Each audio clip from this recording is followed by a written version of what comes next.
Sarah Martinez had been working the night shift at St. Mary's General Hospital for 12 years.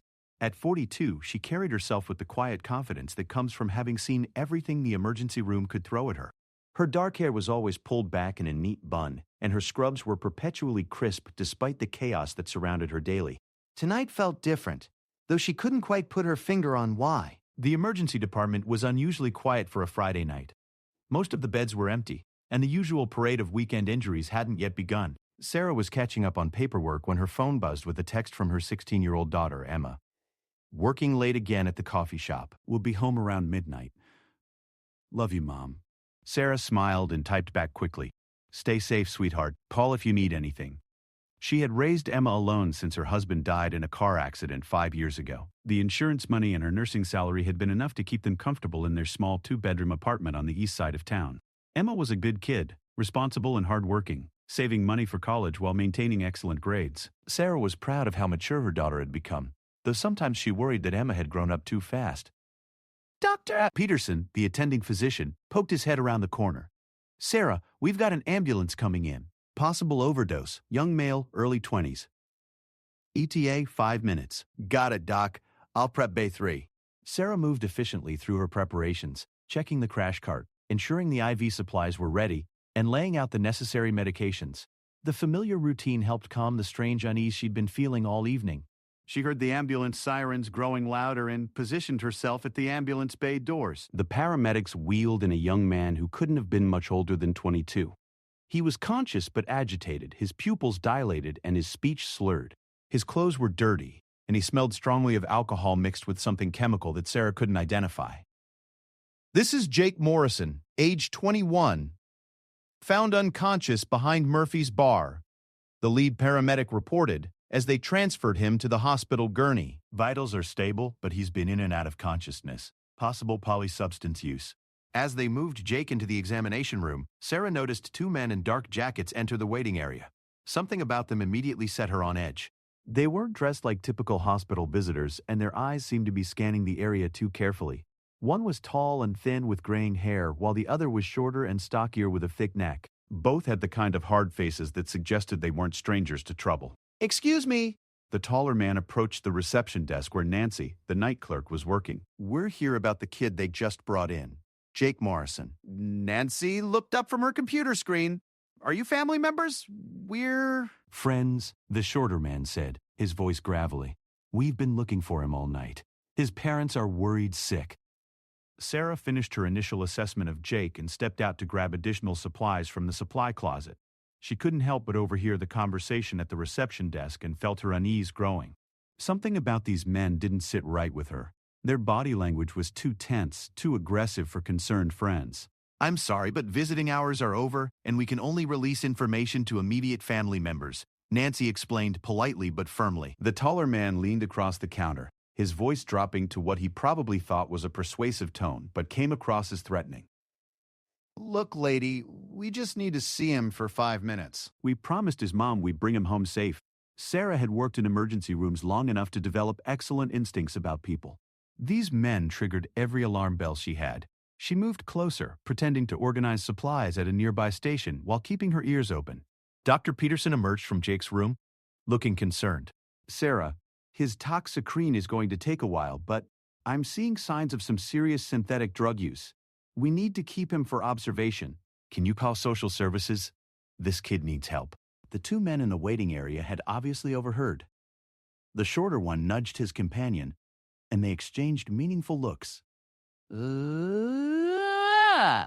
Sarah felt her stomach tighten with worry.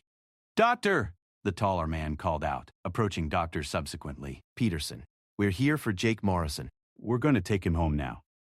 Dr. Saya! Peterson looked confused. I'm sorry, but Mr. Patterson talked. Morrison is in no condition to be discharged. He needs medical supervision for at least the next 12 hours. That's not going to work for us, the stockier man said, his tone becoming more aggressive. We're taking him now. Sarah stepped forward. In her 12 years of nursing, she dealt with difficult families, angry patients, and various threats, but these men felt different, more dangerous.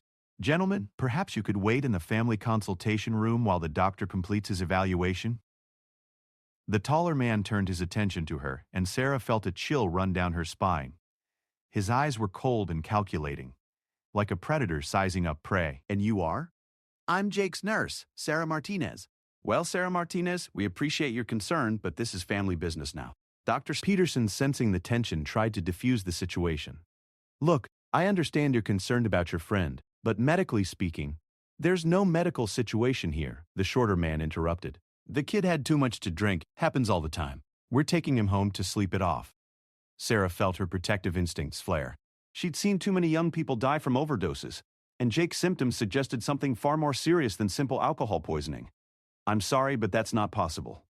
Jake is exhibiting signs of synthetic drug toxicity, and without proper monitoring. Lady, I don't think you understand.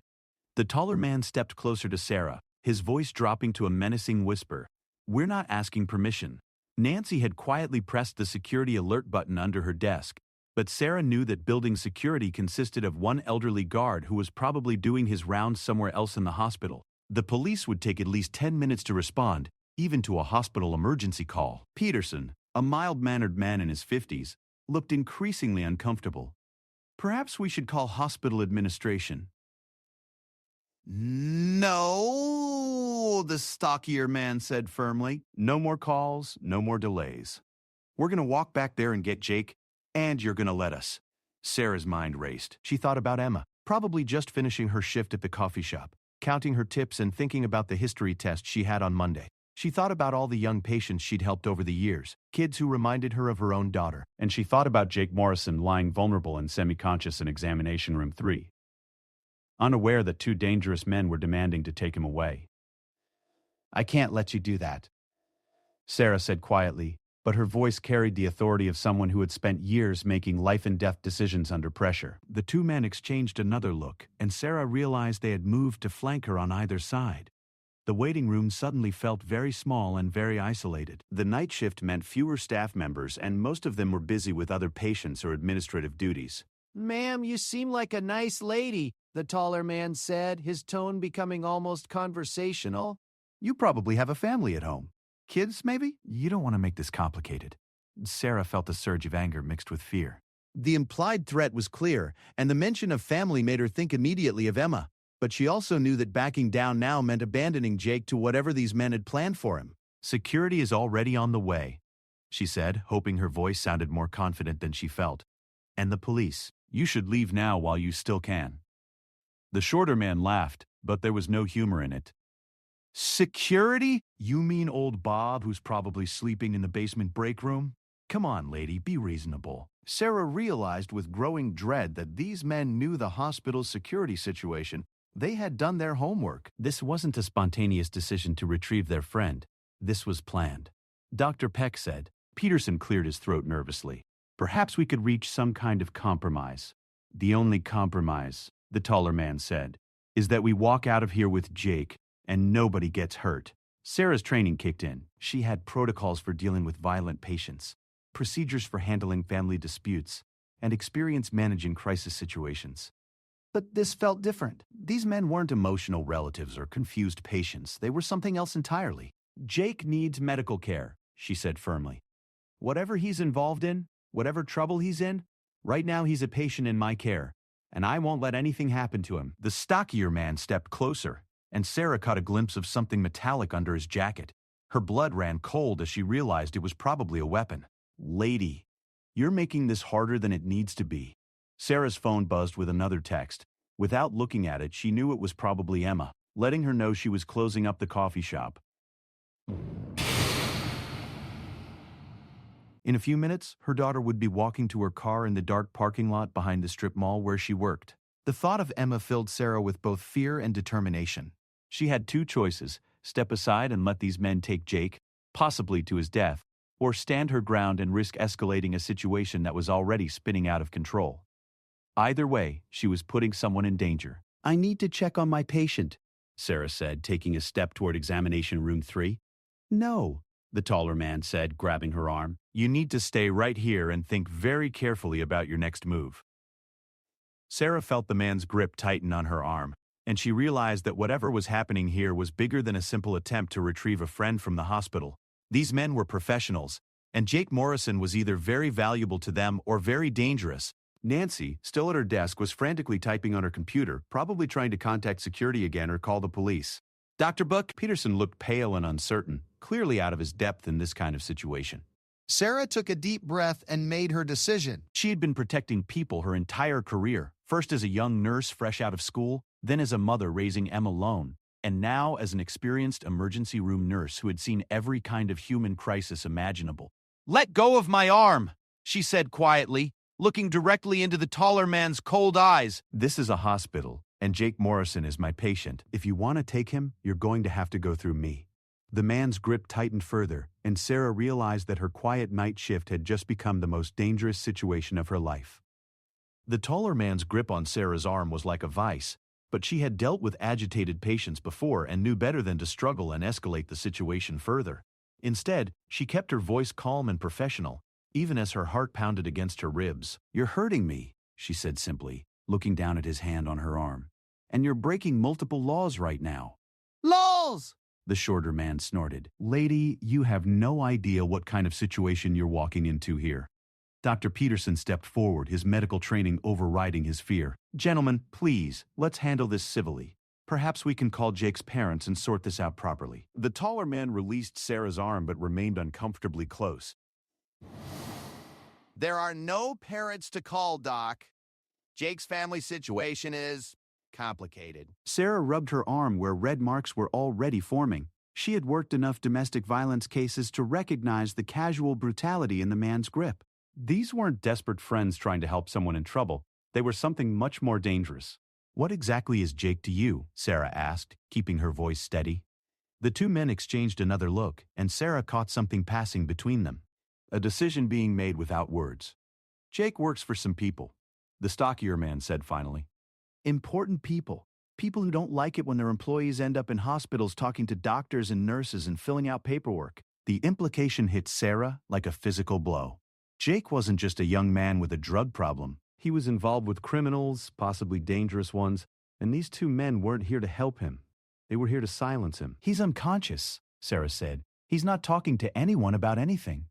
"Not yet," the taller man replied. "But drugs wear off. People wake up. They remember things they shouldn't remember.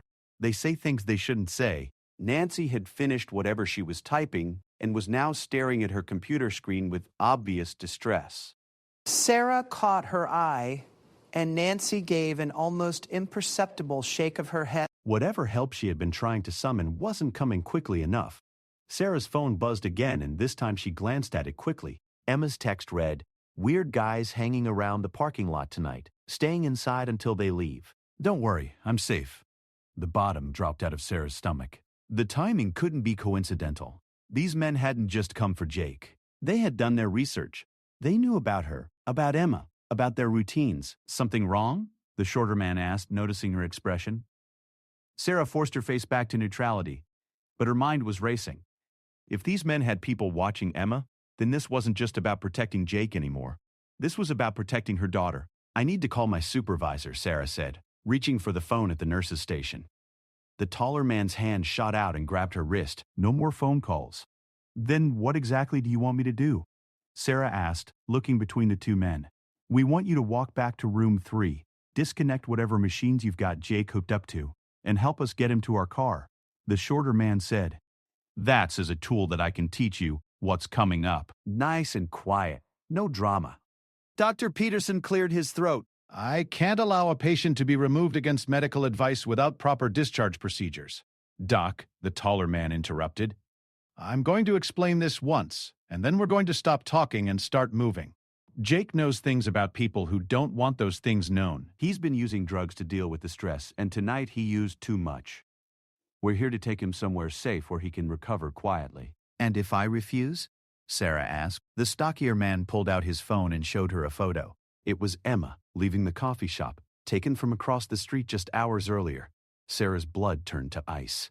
"That's a beautiful daughter you have," he said conversationally. "Emma, right? Junior year at Jefferson High. Works at Corner Cafe to save money for college. Very responsible girl." Sarah felt her knees go weak. The casual way he recited details about Emma's life made it clear that this wasn't a bluff. They had been watching her family. She's got nothing to do with this, Sarah said, her voice barely above a whisper. No, she doesn't, the taller man agreed. And that's exactly how it's going to stay as long as you're smart about this situation. Nancy had gone pale, obviously overhearing enough to understand that this was no longer just about Jake Morrison. Dr. Peterson looked like he might be sick. Sarah's nursing training had taught her to compartmentalize, to function under pressure, to make critical decisions when lives hung in the balance. But none of that training had prepared her for a situation where her own daughter was being threatened. What guarantee do I have that you'll leave Emma alone if I help you? Sarah asked. You don't have any guarantees, the shorter man said bluntly. But you do have one certainty. If you don't help us, things will go very badly for both Jake and your daughter. Sarah closed her eyes for a moment, trying to think clearly. Jake was unconscious and vulnerable, probably involved in something that had put him in danger. Emma was across town, apparently being watched by associates of these men, and she was trapped in the middle, being forced to choose between two people she wanted to protect. When she opened her eyes, both men were watching her carefully, waiting for her decision. I need to know that Jake will be safe, she said finally. Whatever he's involved in, he's just a kid. He needs medical attention. Jake will get the attention he needs, the taller man said. Just not here. And Emma? Your daughter goes home safe tonight, goes to school Monday morning, and never knows any of this happened. As long as you cooperate. Sarah felt trapped in an impossible situation. Every instinct she had as a nurse told her that removing Jake from the hospital could kill him. But every instinct she had as a mother told her that refusing these men could put Emma in mortal danger. Doctor, what's... Peterson stepped closer to Sarah. There has to be another way to handle this. Doc, the stockier man interrupted. You're a smart guy. You've got to understand that sometimes bad things happen to good people who get in the way of business they don't understand. The threat was barely veiled. Sarah realized that Dr. Peterson was now at risk too, simply because he had been in the wrong place at the wrong time. How do I know you're not going to hurt Jake once you get him out of here? Sarah asked. You don't, the taller man said simply. But you know for certain what will happen if you don't cooperate. Sarah's phone buzzed again. This time the text was from an unknown number. Your daughter is very pretty. It would be a shame if something happened to her on the way home tonight. Sarah's hands shook as she read the message. The casual cruelty of it, the way they were using Emma as leverage, filled her with a rage she had never experienced before. You bastards, she whispered. Language, lady, the shorter man said. We're just trying to resolve this situation peacefully. Sarah looked at Nancy, who was still at her desk but clearly paralyzed with fear. She looked at Dr. Peterson, who was wringing his hands and looking like he was about to have a panic attack. Then she looked toward examination room 3, where Jake Morrison lay unconscious, unaware that his life hung in the balance. If I help you, Sarah said slowly, I need your word that Emma won't be hurt. You have it, the taller man said immediately. And Jake gets proper medical care wherever you're taking him. Of course. Sarah knew she couldn't trust anything these men said, but she also knew she was out of options. The police weren't coming in time, security wasn't going to be able to handle 2 armed criminals, and Emma was alone and vulnerable across town. What exactly do you need me to do? Sarah asked, hating herself for asking the question. The stockier man smiled, but it was a cold expression that didn't reach his eyes. Just what we said. Disconnect Jake from the monitors, help us get him mobile, and walk him out to our car. Simple. And then you go back to your normal night shift and we never see each other again. Sarah knew it wouldn't be that simple. These men had threatened her daughter, involved her in something criminal, and put both Jake and Dr. Peterson at risk. There would be consequences, investigations, questions she couldn't answer. But right now, Emma's safety was the only thing that mattered. Give me 5 minutes to prepare, Sarah said. I need to make sure Jake is stable enough to be moved without killing him. 2 minutes, the taller man countered. And we're coming with you. Sarah nodded reluctantly and started walking toward examination room 3, the 2 men flanking her like guards escorting a prisoner. She felt Nancy's terrified eyes following them, and she heard Dr. Peterson's nervous footsteps as he trailed behind. Jake Morrison was still unconscious when they entered the room. His breathing shallow but steady. The monitors showed that his vital signs were stabilizing, but Sarah knew that moving him too soon could cause dangerous complications. What's all this equipment? The shorter man asked, gesturing at the IV drips and monitoring devices. Keeping him alive, Sarah said curtly. She began disconnecting the non-essential monitors, keeping only the IV line that was helping to flush the drugs from Jake's system. Every movement felt like a betrayal of her medical oath. but the image of Emma's face in that threatening photograph kept her hands moving. How long before he wakes up? The taller man asked it. Could be hours, could be days. It depends on what he took and how much. That's not good enough. We need him conscious. Sarah turned to face him, her professional instincts overriding her fear for a moment. If you force him to consciousness too quickly, you could cause permanent brain damage or cardiac arrest. Is that what your important people want? The two men exchanged another look, and Sarah realized she had touched on something they hadn't considered. Jake was valuable to them, alive and functional. Not as a vegetable or a corpse. How long for him to be safe to move? The stockier man asked. Another hour, minimum. Maybe 2. We don't have 2 hours. Sarah's phone rang and the caller ID showed Emma's number. Let it go to voicemail, he ordered. They all stood in tense silence as the phone stopped ringing. A moment later, it buzzed with a voicemail notification. Play it! The shorter man demanded. With shaking hands, Sarah accessed the voicemail and put it on speaker. Emma's voice filled the small room. Mom, something weird is happening. There are 2 guys in a car outside the coffee shop, and they've been there for hours. They keep looking at the building. I'm scared to leave. Can you call me back? I don't know what to do. The message ended, and the silence in the room was deafening. Sarah looked at the 2 men with pure hatred. She's just a kid. She has nothing to do with any of this. She doesn't have to, the taller man said, as long as you do exactly what we tell you to do. Sarah realized that Emma was essentially a hostage, even though she was miles away and didn't know it. These men had planned this carefully, using her daughter as leverage to ensure her cooperation. I'll help you, Sarah said, her voice hollow. But if anything happens to Emma, I swear I'll make you regret it. The shorter man laughed. Lady, you're a nurse. What are you going to do? Give us a really painful shot? Sarah didn't answer, but something cold and hard settled in her chest.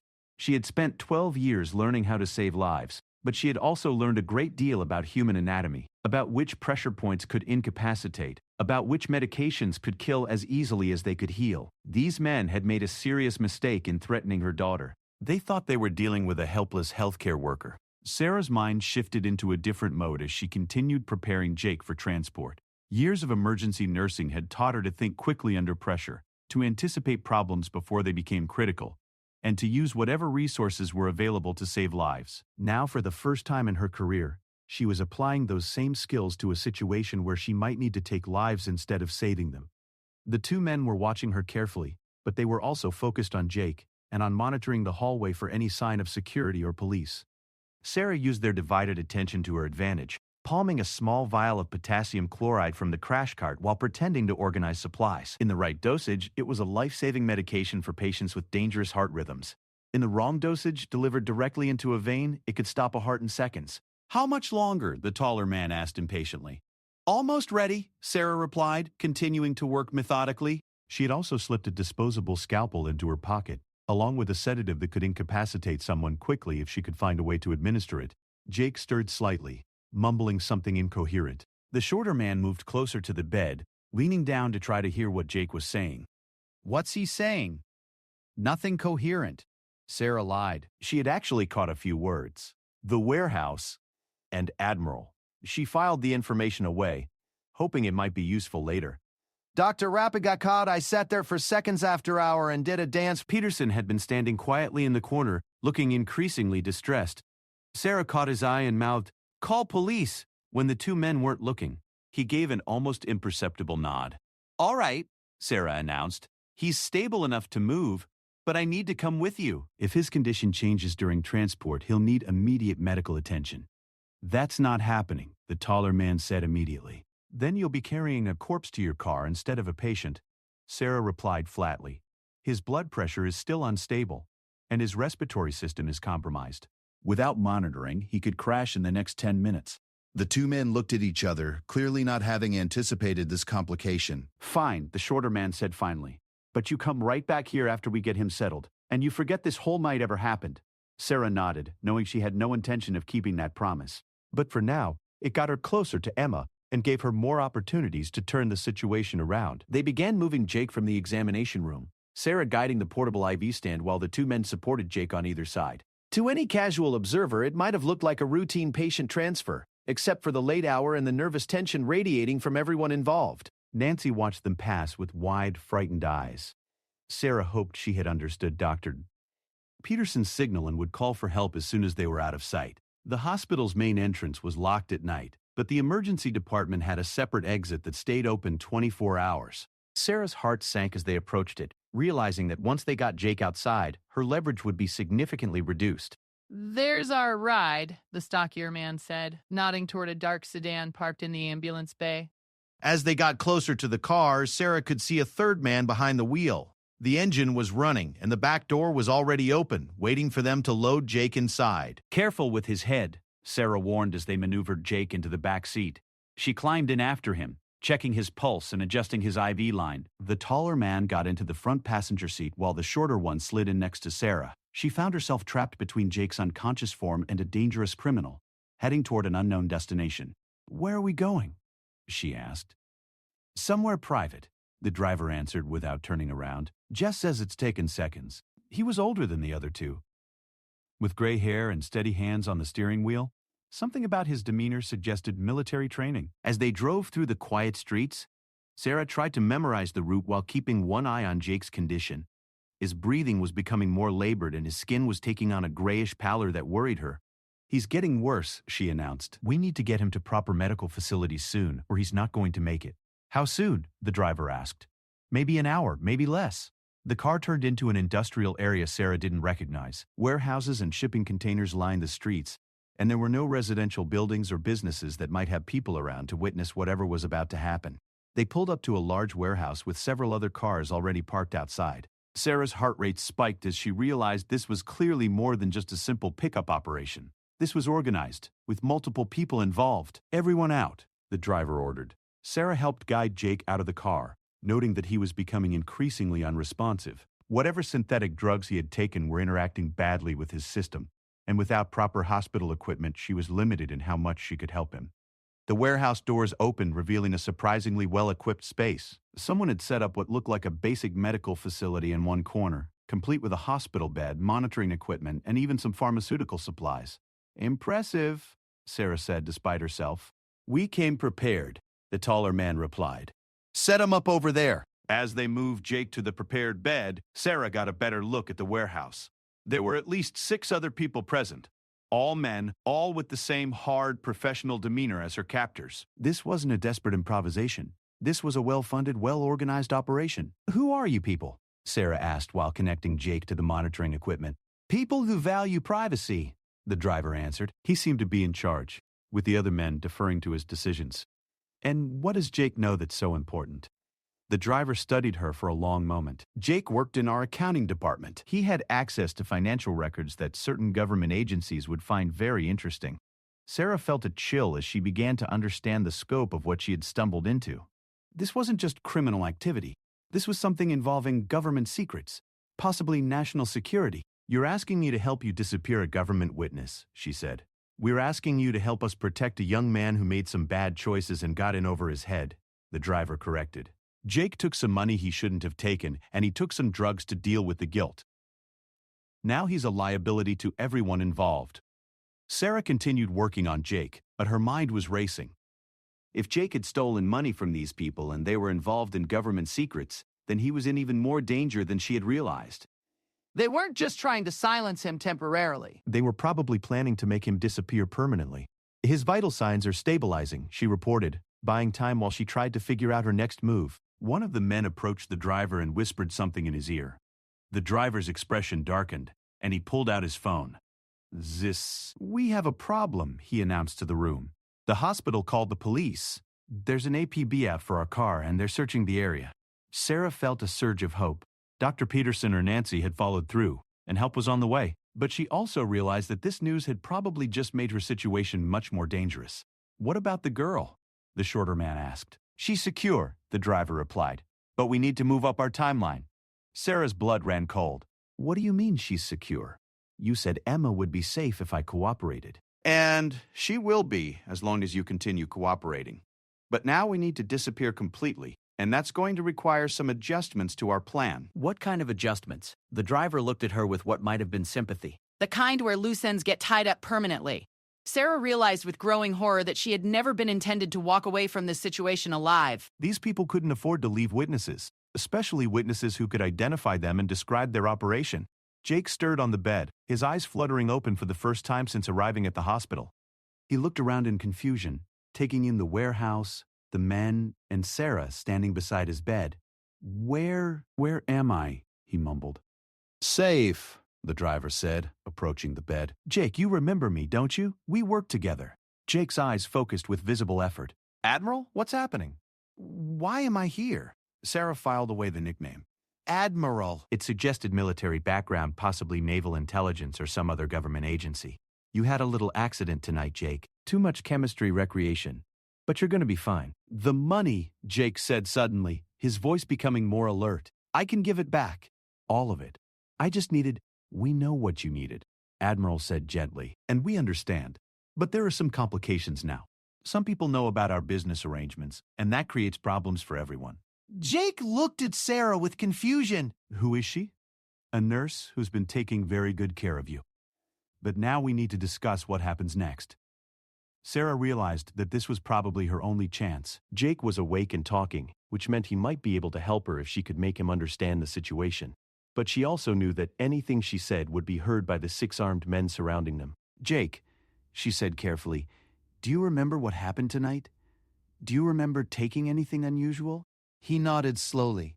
"Yeah, I was scared about the audit, about what they might find. So I took some stuff to calm down, but it was stronger than I thought." "What audit?"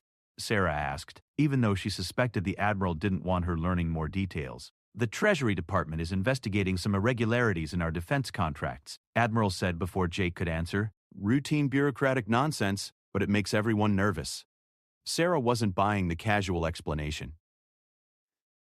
If this was routine bureaucratic investigation, they wouldn't need warehouses and kidnapped nurses and threats against teenage daughters. Jake was becoming more alert by the minute, and Sarah could see confusion and fear growing in his eyes as he began to understand that this wasn't a normal medical situation. "Admiral, I think I should go home now," Jake said uncertainly. "Soon," Admiral replied.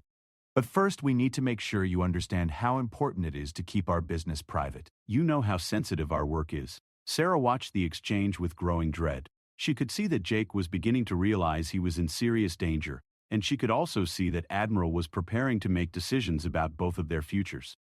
Oh God, what doesn't? They're all laughing at our lives. Her phone, which the men had returned to her during the car ride, suddenly rang. The caller ID showed Emma's number again. Admiral gestured for her to answer it, but to put it on speaker. "Hi, sweetheart," Sarah said, trying to keep her voice normal. Mom? I'm really scared. Emma's voice filled the warehouse. Those men are still outside, and now they're getting out of their car. Why? "I think they're going to come inside. I called the police, but they said it would be 20 minutes before someone could get here." Admiral smiled coldly and made a cutting gesture across his throat. Emma, listen to me very carefully, Sarah said, her voice shaking with barely controlled fury. "I need you to go to the back room of the cafe and lock the door. Don't come out until I call you back." Mom, what's going on? "You sound weird. Just do what I say, sweetheart. I'll explain everything later." Admiral gestured for her to end the call. Sarah hung up, her hands trembling with rage and fear.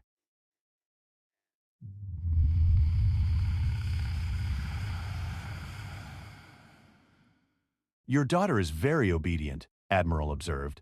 "That's good. It will make this easier for everyone." Sarah looked around the warehouse at the 6 men, at Jake, who was now fully awake and terrified, at the medical equipment that was supposed to keep people alive, but was now part of someone's plan to make them disappear. Then she looked at Admiral, this calm professional man who had threatened her daughter and was now planning to murder them all, and she made her final decision. She was done being cooperative. She was done being scared. These men had made one crucial mistake. They had threatened Emma, and that meant they were all going to pay. Sarah's transformation from scared nurse to determined protector happened in the space of a heartbeat. Years of emergency medical training had taught her to assess situations quickly, identify available resources, and act decisively under pressure. Now she was applying those same skills to the most important mission of her life, saving her daughter and getting them all out of this warehouse alive.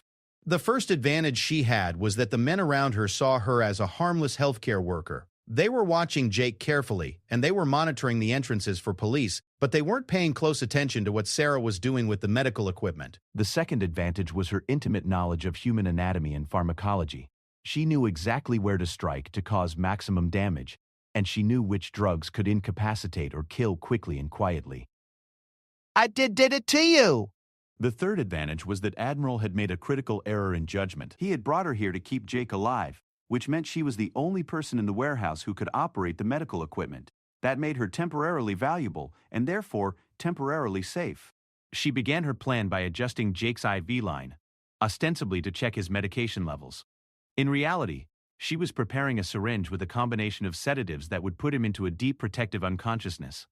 What did changes it activated on this subject? If shooting started, the last thing she needed was Jake awake and panicking. His blood pressure's dropping, she announced, moving around the medical equipment with practiced efficiency. I need to adjust his medications. Admiral nodded absently, his attention focused on a conversation he was having with one of his men about police search patterns in the area. Sarah palmed the scalpel she had taken from the hospital and slipped it up her sleeve. She also prepared 2 additional syringes, one with a powerful sedative that would drop a grown man in seconds, and one with enough potassium chloride to stop a heart. Jake watched her preparations with growing awareness. Their eyes met, and Sarah saw that he understood something was very wrong with this situation. "How are you feeling, Jake?" she asked, her voice gentle, but her eyes conveying urgency. Confused, he replied carefully. I'm starting to remember things from tonight. Things that don't make sense. What kind of things? Admiral turned his attention back to them, clearly not liking the direction of the conversation. Jake, you were having drug-induced hallucinations, he said smoothly. It's normal for recovering addicts to have false memories and confusion. But Jake was looking more alert by the minute, and Sarah could see recognition dawning in his eyes. I remember the warehouse. The account books. You said if I helped you move the money, I'd get a percentage. You're confused. I remember the shipping manifests, Jake continued, his voice getting stronger. The weapons shipments that didn't exist. The invoices for equipment that was never delivered. Sarah felt her heart rate spike. Jake wasn't just a witness to financial irregularities. He was a witness to what sounded like a massive fraud operation involving military weapons. Admiral's expression hardened. Jake, you're sick. You're not thinking clearly. I'm thinking clearly enough to know that you've been selling weapons to people who shouldn't have them, Jake said, struggling to sit up in the bed. And I'm thinking clearly enough to know that you're planning to kill me to keep me quiet.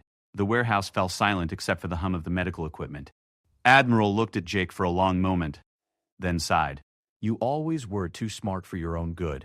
Sarah realized that the pretense was over. Admiral was no longer going to maintain the fiction that this was about helping Jake recover from a drug overdose. Which meant that her window for action was closing rapidly. What about the nurse? One of Admiral's men asked. She knows too much now. Admiral replied matter-of-factly. Both problems get solved tonight. Sarah moved casually closer to the nearest man, the shorter one who had grabbed her arm at the hospital. Sarah said, I saw this coming out in the saddle. He was standing about 3 feet away, focused on Admiral and Jake's conversation. What about the girl? The man asked. Clean up all loose ends, Admiral said. No witnesses, no complications. The casual way he ordered Emma's death filled Sarah with a rage so pure and focused that her vision seemed to sharpen. Every detail in the warehouse became crystal clear. She could see the exact angle she needed to strike the man next to her. She could see where Admiral kept his weapon. She could see the locations of all 6 men and calculate the fastest route to neutralize them. I understand, the shorter man said. Actually, Sarah said quietly, I don't think you understand anything at all. Before anyone could react, she drove the scalpel deep into the shorter man's neck, severing his carotid artery with surgical precision. He dropped instantly, blood spurting across the warehouse floor. The other men reached for their weapons, but Sarah was already moving. She grabbed the dying man's gun with one hand while injecting the man nearest to her with the sedative-filled syringe.